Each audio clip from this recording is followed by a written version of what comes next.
എനിക്ക് നഷ്ടപ്പെട്ട എൻ്റെ അനിയൻ മറ്റുള്ളവർക്കൊക്കെ വെറും വീരസിംഹൻ മാത്രമേ. എനിക്കല്ല, അവൻ എൻ്റെ എല്ലാമായി. അവനെയാണ് ഹൈദർ നടുറോട്ടിലിട്ട് വെട്ടിമുറുക്കിക്കൊന്നത്. മറന്നും പുറത്തുമൊക്കെ ജീവിക്കാൻ ഞാൻ ബ്രാഹ്മണനോ ശൂദ്രനോ വൈശ്യനോ ഒന്നുമല്ല. മന്നാടിയ ക്ഷത്രിയനാണ്. ക്ഷത്രിയൻ. Half man half life. എനിക്കൊത്തേ എതിരായി. പകരത്തിന് പകരം മാത്രം ചെയ്ത് പക തീർക്കാൻ മന്നാടിയാർ നിന്നെ പോലെ നാലാന്തരം ക്രിമിനൽ അല്ല. ചത്ത് ശവമായിട്ട് തൂക്കാൻ വിട്ട് നിയമത്തിന് ഭയമായിരുന്നു. മരിക്കാൻ നിനക്കും.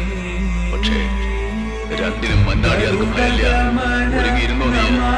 പുരന്ദര വിഠലന പ്രാണപ്രിയനു